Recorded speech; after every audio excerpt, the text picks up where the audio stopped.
Welcome to Beyond the Music. I am so pleased to be joined by Hannah Holman, who is our Quad City Symphony Principal Cellist. Hannah, thanks for joining us. Oh my gosh, I'm so happy to be here. We're talking not only because you're awesome and you're a member of our beautiful orchestra, but you are being featured on our next Masterworks concert, Masterworks V, in the current season, which is going to feature a world premiere cello concerto by the composer Rebecca Burkhardt. Tell us about this piece. Tell us about what it's like to work with a composer, especially in the context of a solo that's with an orchestra. Okay. Well, first of all, I'm so grateful to you guys for allowing this to happen and allowing me to play a concerto. It's such a great opportunity. And when it was time to play a concerto again, because I think the last one was, I don't know, 3 or 4 years ago, Shalomo, I was like, Hmm. it'd be really lovely to do a concerto by a woman, by a female Right. composer. And then I was like, there's just not that many of them and that exist. And a long time ago, Rebecca has composed a trio for my string trio 826. It's called the Blues Triptych, and it's a fantastic, cool piece. And we were on tour in Brazil, and Have with the fun. trio and Rebecca and University of Northern Iowa's orchestra.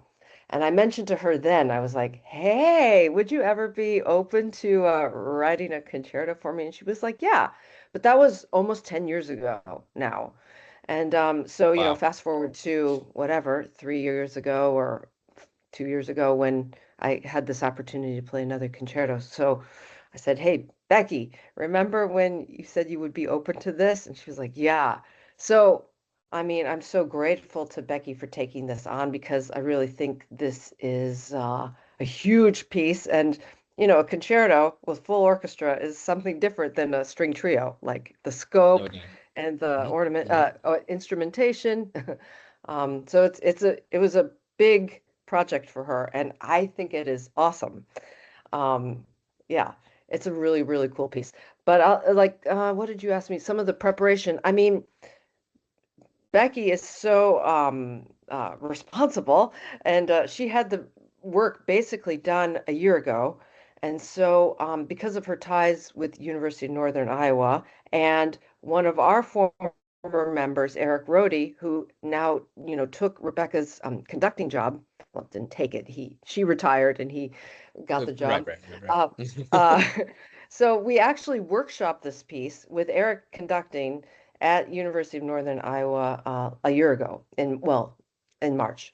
So that was really wonderful. We got a recording out of it, and we were able to, kind of rework some of the things that didn't quite work. But I have to say, like some people were up in the listening, and all of them were like, "Oh my gosh, this piece is so cool! I'm going to come to the Quad Cities to hear it." Yay. So yeah, I know. I Well, think there's some people coming down from all parts of Iowa that's and great. farther afield. Yeah, Of course. Yeah, absolutely. Well, and it's you know, it's such a fun thing to present music that's never been performed before.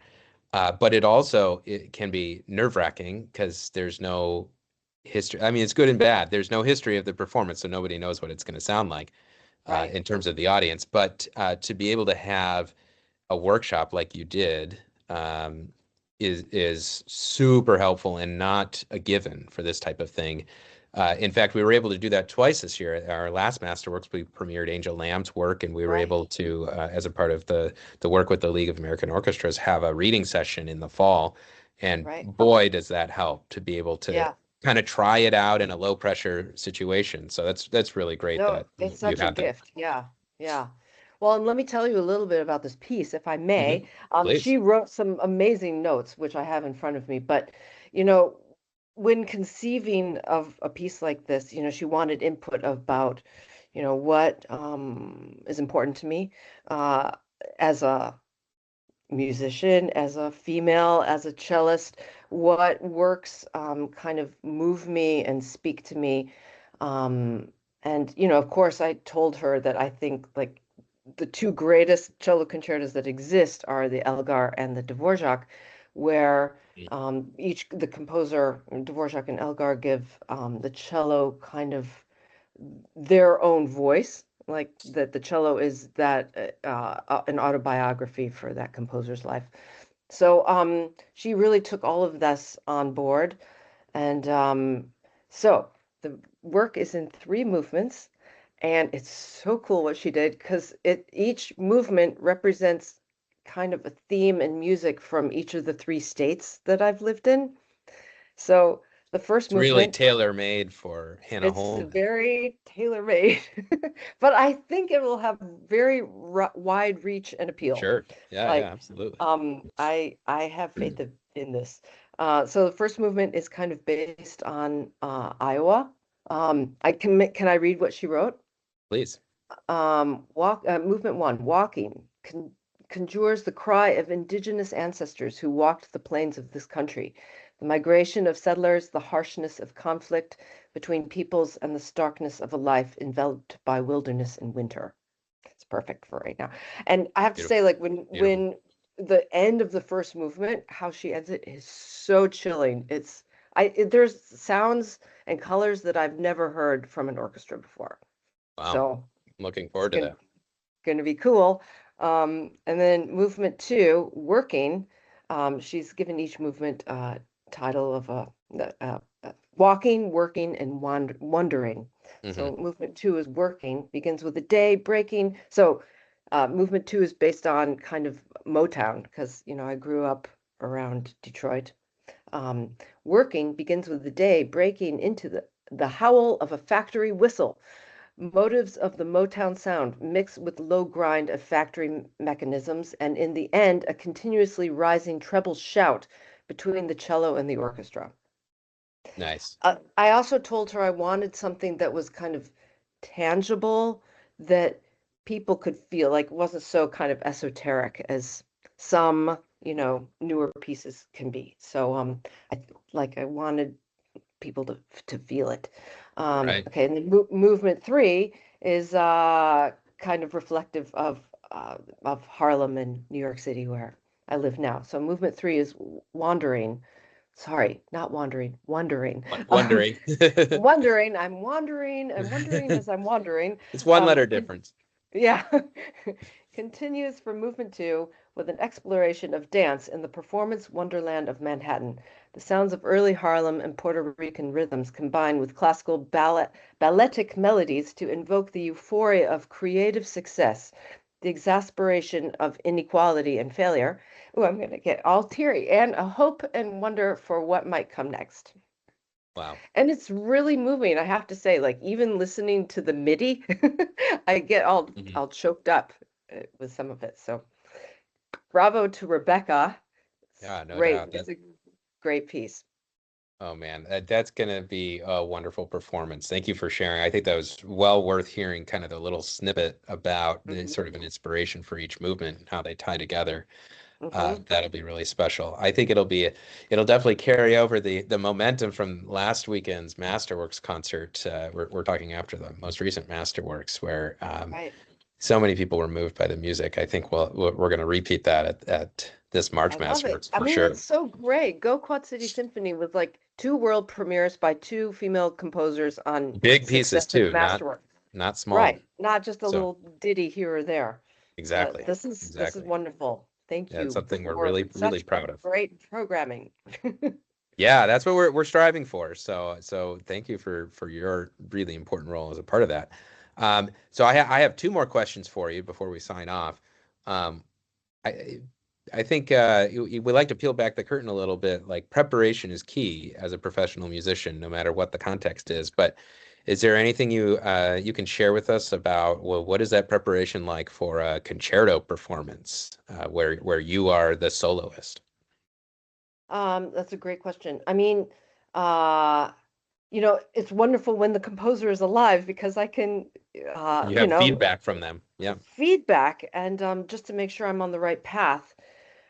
So, in addition to last March, I kind of let it marinate on the back burner and then brought it back during our Nutcracker season. Um, the one little thing that's unusual for me for this preparation is that my beloved, beautiful new old cello is Right. in the shop and will not be done in time. So that's been a difficulty for me because, Yeah. what instrument you play on is your voice.